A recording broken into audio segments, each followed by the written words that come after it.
everyone, we're back, and for MLB.com's Cut 4, I'm Jess Kleinschmidt. Now, before I get started, I wanted to apologize, and that's because it has taken me 7 episodes to finally talk about the man, the myth, the legend, Mr. Bartolo Colon, but we're here now.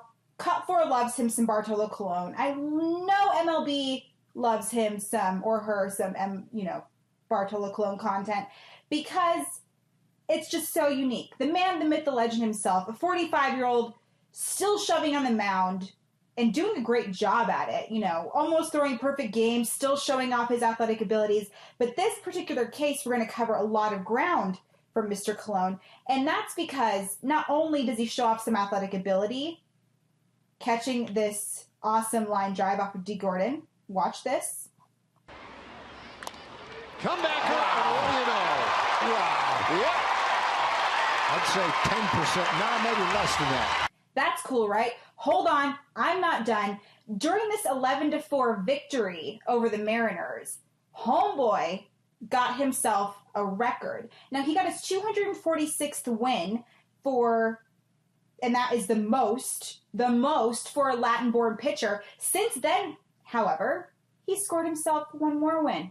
Yeah, that's right. So he's holding on to 247 career victories, which means you're holding on to that historical little number, a little bit more snuggle-wuggle-buggle-boo. I can't believe I just said that, but he's holding on to it quite hard. So I have 2 amazing guests. The first guest I have is Mr. Andrew Mearns of Cut 4. It's weird to use his first name because it's like when people call me Jessica. I'm like, ugh, weird. But he's here, as well as Dallas Morning News, Mr. Evan Grant, who covers the Rangers and does a fabulous job with that. Evan loves to just message me and said, did you see what Bartolo just did? Or just say, hey, Bartolo's existing. Did you know that? Heck yeah, I knew that. And he's awesome because we love us some Bartolo Colon content. So I'm not going to waste any more of your time. You know why? Because this is going to be a really fun show. So let's get Mearns on the line. So Mearns is finally here with me. I introduced you as Andrew Mearns, and it really freaked me out. I forget Mono has a real name. I forget, it just weirds me out. I can't say Michael Clare without saying his full name. But your first name is Andrew, so that's good. And yeah, surprisingly enough. I know. So congrats on that. So you wrote this post. I'm really excited to have you here. You were supposed to be on my show a bajillion years ago, so you're finally here. But we already went over the post, the clip. We showed the clip. Everybody loved it. I'm just curious. There was a lot, rather than just an athletic ability from Bartolo Colon, but how important was this also for this historical little nugget? And now he holds a record. Well, you can definitely tell that it was super important for Bartolo personally to set this record because it's one that he's been chasing for quite a while. And it is pretty impressive that in all of Major League history, there has never been a Latin American pitcher to last long enough to get to that wins plateau that Bartolo got. While there have been certainly better ones that you could say with Juan Marichal, Pedro Martinez, they didn't quite last in the majors long enough, quite as long as Bartolo Colon has. So it's definitely an impressive feat that he's been able to just stick around, reinvent himself in the middle, and then power through to where he's doing this at age 45. Yeah, and we talked about Juan Marichal, and it's really cool and Bartolo is very well aware that there's other records that need to be broken, so he knows that there's Dominican-born players that he wants to beat out for those records as well. Now, Bartolo Colon, over these last billions of years that he's played in the bigs, do you have a favorite Bartolo Colon moment? Yeah, there was a time, I think it was in 2012, when he was with the A's. He threw 38 consecutive strikes in the middle of a game, which was kind of a weird freak feat, right? Because it's not a record that you would ever think about until you heard about it happening with Bartolo Colon throwing 38 straight strikes, because it doesn't sound possible with even the best control artists. They're gonna throw a ball every now and then just to even just waste a pitch. Okay. But talk about it. This one, Bartolo Colon just threw 38 straight strikes in a game, and there's a clip of it on MLB.com and on their YouTube channel where you can see just the announcers are having a blast watching him do this, and they're like, how is this still going? And then when he finally does throw a ball, they're just oh man, he got squeezed. And it really shows like how Bartolo reinvented himself when he got to that point of his career at the A's. Right, and it's kind of cool because, he's been playing the game for so long, he's gotten to watch it evolve in the different ways, and he was playing with people who are now managing him and his team, yeah. different teams, and that's really cool. And I'm glad you brought up 6 years ago, Bartolo Colon, when showing that this has been going on for a very long time. It's not like this is only happening in 2018 where he turns 45, and it's great that you brought that up. So you mentioned 38 strikes, which is really interesting because even the best pitchers know that sometimes you're not supposed to do that for a really good at-bat scenario. But if you mentioned my favorite team, the A's. If your favorite team was going up against Bartolo Colon, would you be a little worried?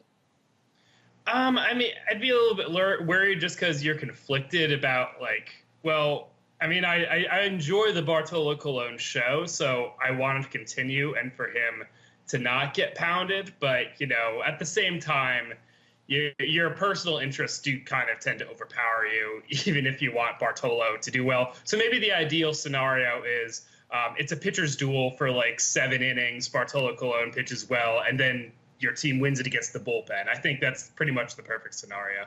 Yeah, so let's take all of that out of it. He did history, blah blah blah.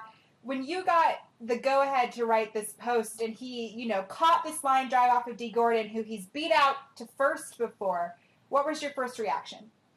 It's a testament to his reflexes that at age 45 he can react that quickly and do that because obviously it's foolish to try to compare any of us to any kind of major league athlete, but I'm almost 20 years younger than that, and I can't. If I had a line drive coming out at me, I'd get beamed in the stomach at best, and I'd fall over like probably Charlie Brown or something like that. Yeah. So it's just funny to consider that this guy who is basically dad age at this point is just doing this.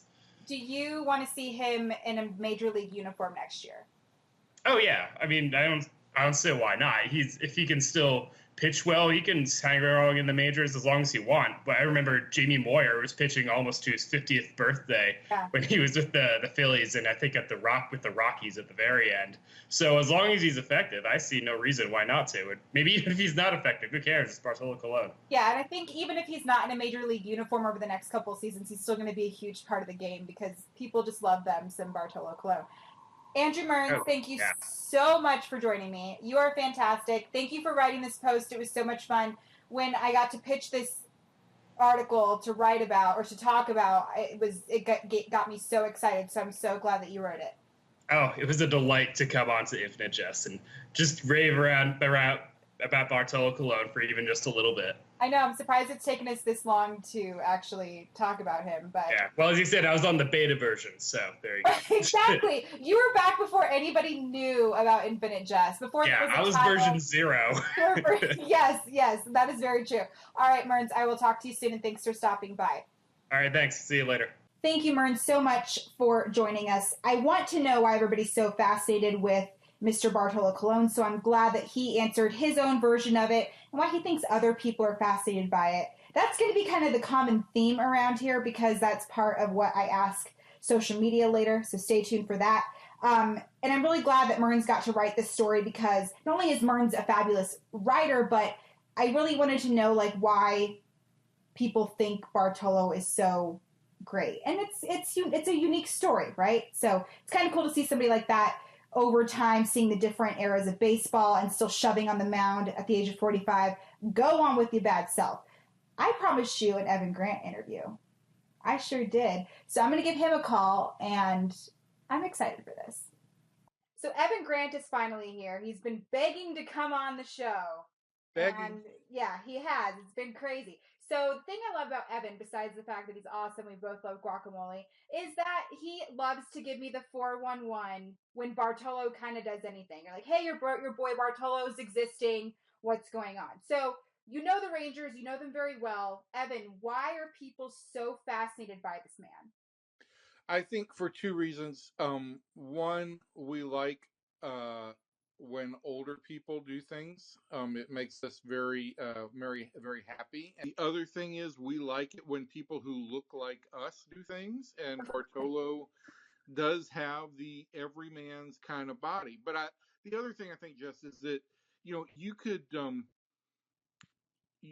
be Bartolo and do all those things and not get the same kind of reaction. But he's one of those guys, and really, really fortunate to cover the Rangers in this regard, that just shows pure enjoyment for playing the game. And I think it's very palpable how much he enjoys and appreciates the fact that he still plays the game. You still get that feeling with Adrian Beltre, and I think that's why you guys consider him a national treasure as well. And I think as he continues to age, and it's amazing to me to think that this month Elvis Andrus is going to turn 30.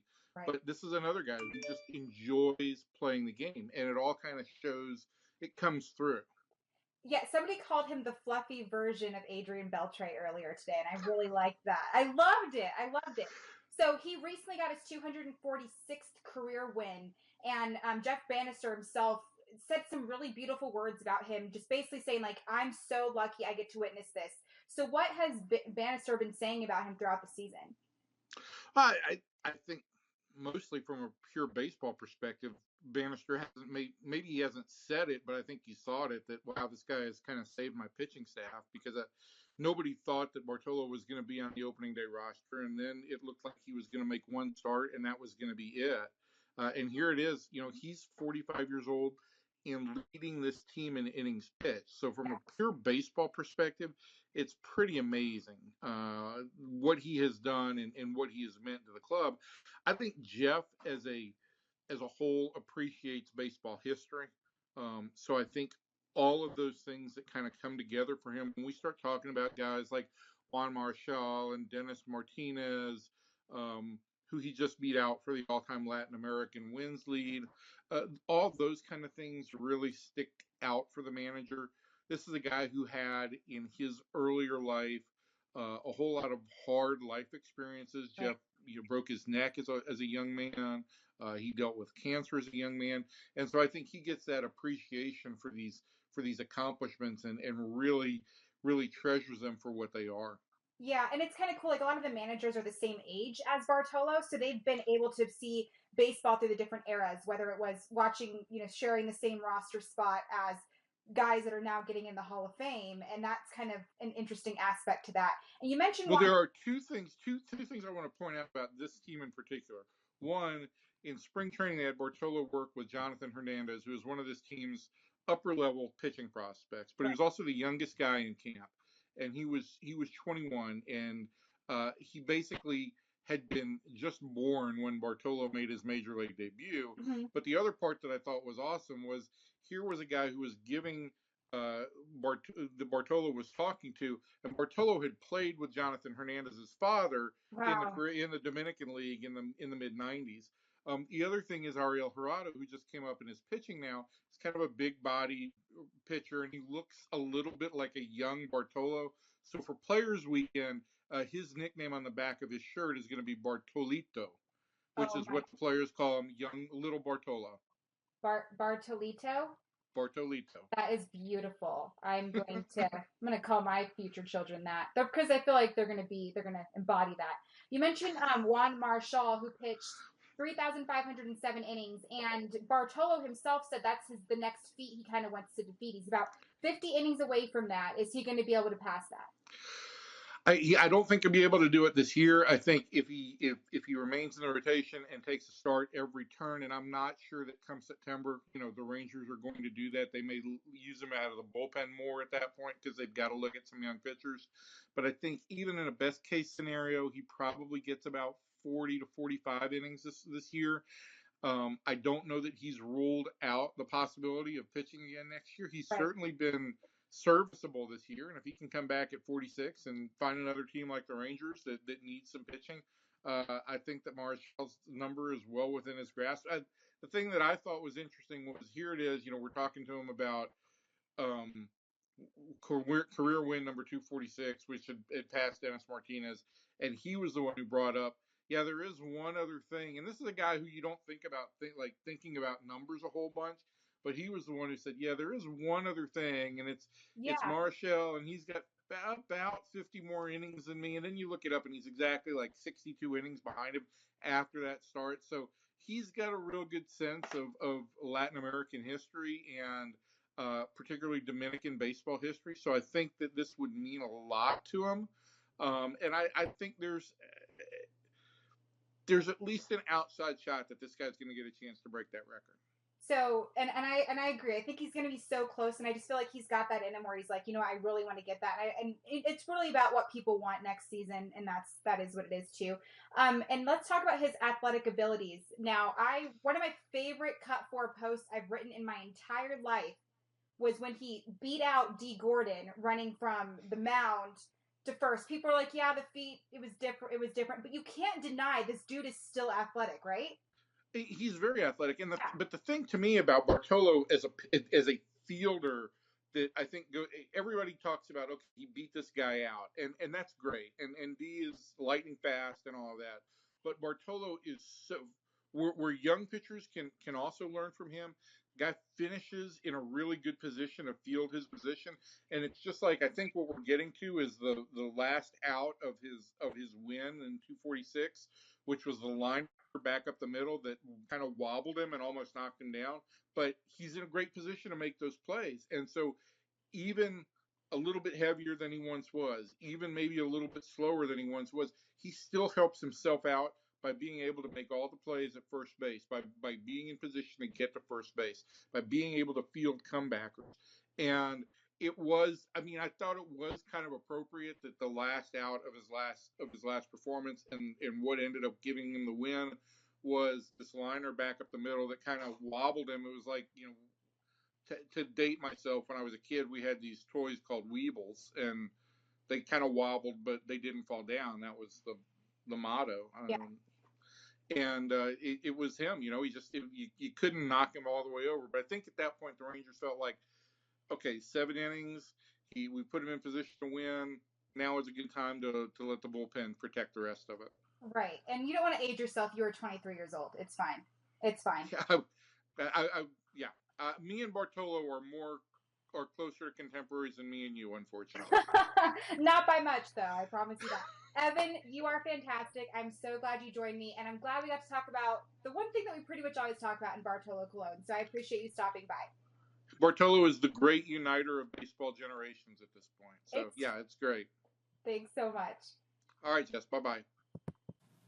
Thank you so much, Evan, for joining me. Like I said, and like we said, Bartolo Colon still has some things he wants to accomplish. We don't know who's going to want a Bartolo Colon next year, if anyone, but it'd be pretty cool to see him continue this awesome career. So I mentioned the Tell Me Something Good portion was going to be about Bartolo Colon. Usually I like to ask random stuff about baseball, but I wanted to stick to the Bartolo theme because I want to know why people find this man so fascinating. So you guys sent me some awesome tweets, and you didn't let me down. So the first tweet I have isn't an actual tweet. Matthew Monaghan, who edits all of our articles at Cut 4, and editing Jess Kleinschmidt stuff has to be pretty hard, I would assume.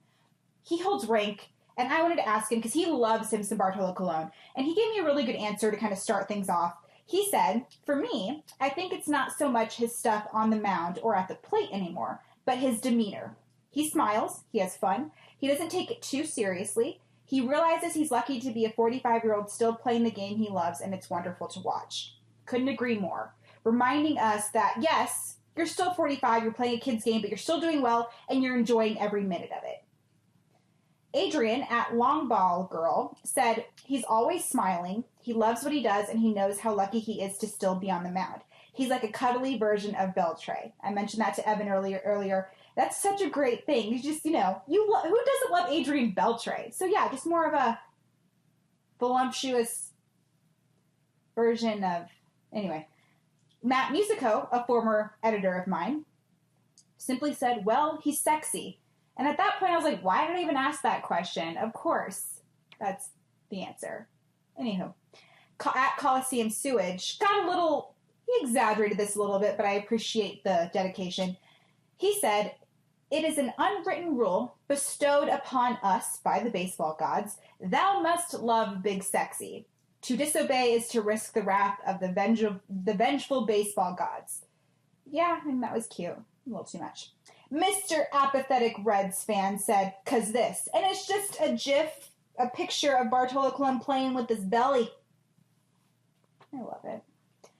At Morty and Gracie said, "Have you ever gone out dancing, see a bigger person, so nimble and easy on their feet that you are just like, he or she can dance?" Bartolo is the same way. That's true. Like, you see somebody like, there's no way this person's going to break out some moves. Next thing you know, they're like parting the Red Sea, doing all kinds of stuff, and you're just kind of sitting there like, damn, I'm going home alone tonight, and that person is not. That happened to me a few times just last week. It's fine. DJ Wilson said, "I think the fact that everything about him is an against all odds type of story." That was a very redundant answer I got, kind of saying that he's doing something that we all dream to do, and he's kind of like an average Joe. He doesn't throw hard, he's overweight and not very athletic, but he still gets people out. He's also a fantastic human being. Here's me and him. He thanked me for speaking Spanish, and he gave me a ball. So there's a selfie of him and Bartolo. So I think that's wonderful. Like I said, it's like the guy you don't expect to do something, and he's going out there and he's tearing it up. And that's the recurring theme when it comes to Bartolo. And I hope we see more of that. I know MLB is getting a lot of younger players chances, but there's still those guys still out there. And the beautiful part, like I mentioned with Evan earlier, is he's gotten to see different eras of baseball, and he's adjusted to them so well. You know, managers, like we mentioned, Bannister saying, "I'm so lucky I've been able to witness this." And that's a beautiful thing. So I'm hoping he shows people off that, or shows athletes off that you can continue playing, you can adjust the way that you're playing. And anyways, I could go on for days. But I appreciate you guys tuning in, and I'm so excited that we got to talk about Bartolo Colon. Evan, thank you so much. Mearns, thank you so much. And I will see you on the next episode for Infinite Jess. I am Jess Kleinschmidt. Bye.